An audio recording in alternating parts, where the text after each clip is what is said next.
can change the world. La, la, la, la, la. Olivier Duhamel, bonjour. Vous êtes politologue, constitutionnaliste. Vous avez également été député européen. Vous enseignez à l'Institut de sciences politiques de Paris. Vous tenez également une chronique quotidienne à France Culture. Et vous faites partie du comité de réflexion sur la modernisation et le rééquilibrage des institutions. Alors vous faites partie du comité français de soutien à Barack Obama. Que symbolise Barack Obama pour vous? Je dirais d'abord que, comme vous le voyez, puisque je fume ma cigarette, je ne suis pas en tout point américanophile. Et si j'étais aux États-Unis, on m'aurait obligé de l'éteindre avant de commencer l'entretien. Je crois que Barack Obama symbolise deux choses. D'une part, comme tout le monde le sait, il symbolise par la candidature qu'il a déjà portée là où elle est, et il symboliserait encore plus par son élection, une étape historique colossale dans l'histoire des États-Unis. Que 40 ans après l'assassinat de Martin Luther King, un métis en vérité perçu et considéré comme un noir et marié à une noire, puisse être élu par le peuple, enfin par les personnalités que le peuple choisit pour voter, mais qui ont en principe mandat impératif et en général traduisent la volonté du peuple. Qu'un noir puisse devenir président des États-Unis, c'est un événement historiquement colossal qui resterait à jamais dans l'histoire. Ça, c'est totalement évident. Peut-être plus encore que l'élection d'une femme, parce que finalement, d'abord les femmes ont déjà beaucoup progressé aux États-Unis, mais surtout on a vu maintenant des femmes élues ou portées à la tête de pays très importants comme Michelle Bachelet au Chili, comme Angela Merkel en Allemagne, comme avant Margaret Thatcher au Royaume-Uni. Et les femmes sont la majorité de l'humanité et la majorité de la population états-unienne, tandis que les Noirs sont une minorité. Et dans combien de pays au monde est-ce que quelqu'un issu d'une minorité a été porté au sommet de l'État? Et puis la seconde raison, c'est que Barack Obama incarne aussi un renouveau par son discours politique, par sa volonté de transcender pour part le clivage entre une partie des républicains et les démocrates, et par la ferveur qu'il suscite du coup auprès des étudiants en particulier et des jeunes en général.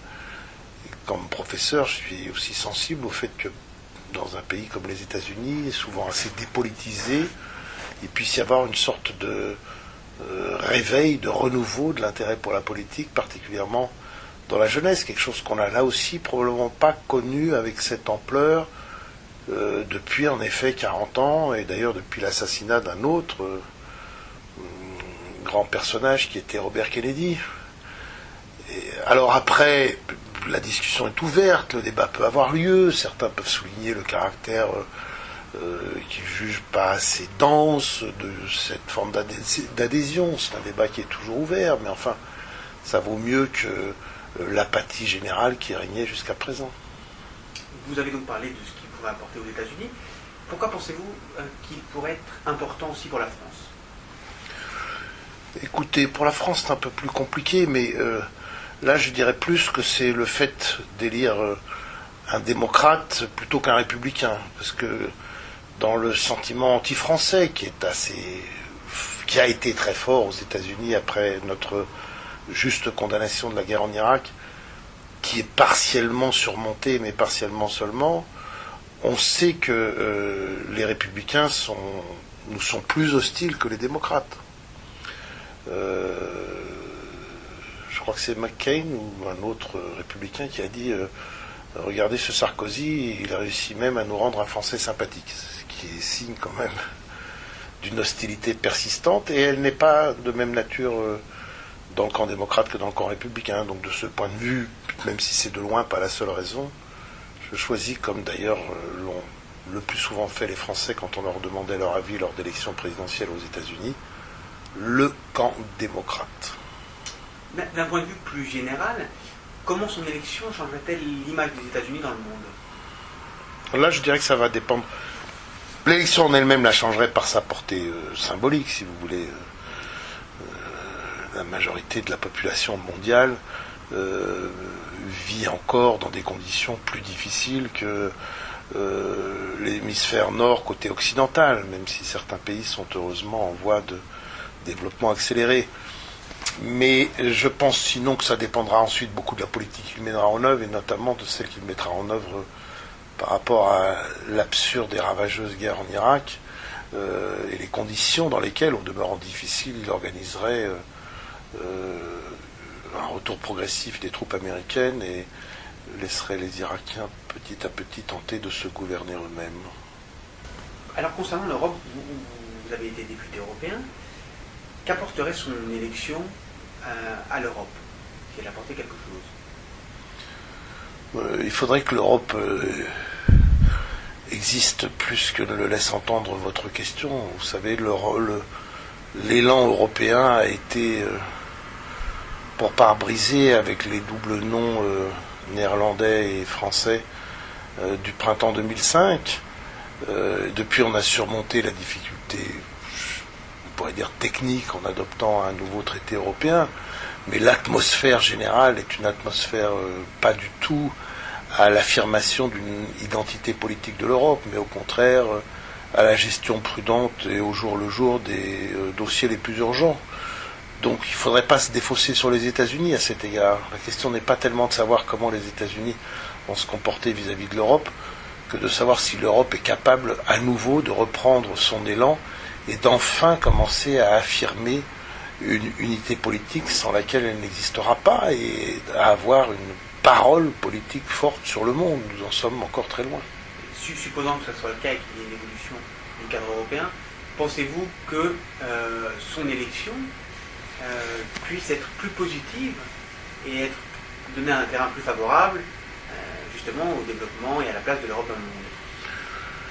Disons que les républicains, là encore, ont une vision plus strictement de puissance, d'hyperpuissance, dirait Hubert Védrine, dans laquelle domine ce que l'un d'entre eux a appelé, enfin ce que le professeur américain a appelé le hard power, avec une sorte de mépris de Mars à l'égard de Vénus, et donc de cette partie des idéologues des États-Unis à l'égard du soft power, alors que du côté démocrate, on a une vision un petit peu moins manichéenne, et on considère un peu plus que le hard power et le recours à la force ne doit être qu'ultime, et que la capacité de négociation, d'échange, d'utilisation d'autres outils pour tenter de convaincre est utile.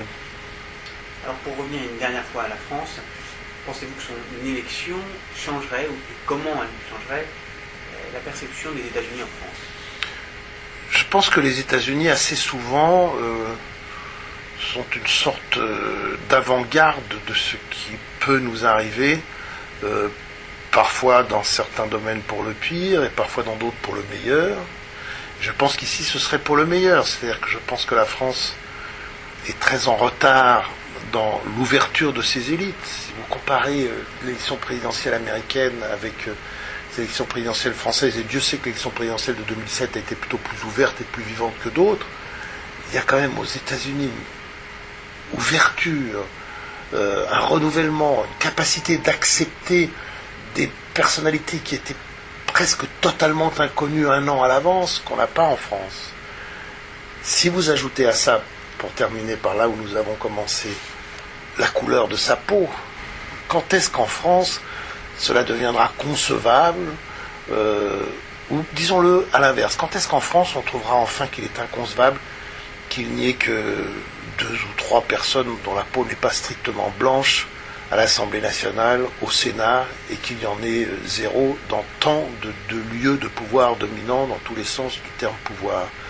Alors je pense que si une belle couleur de peau, et je le dis exprès très simplement et très directement, venait à occuper la Maison Blanche, ce serait là un signe finalement pour la vraie égalité entre les êtres humains, pas celle que l'on inscrit en théorie, en droit, mais celle qui prend forme dans la réalité et qui fait que tout le monde, que ce soit un homme ou une femme, que ce soit un noir, un blanc, un jaune que sais-je encore, a le même droit et la même capacité, en soi en tout cas, à diriger un pays, fût-il le plus puissant du monde.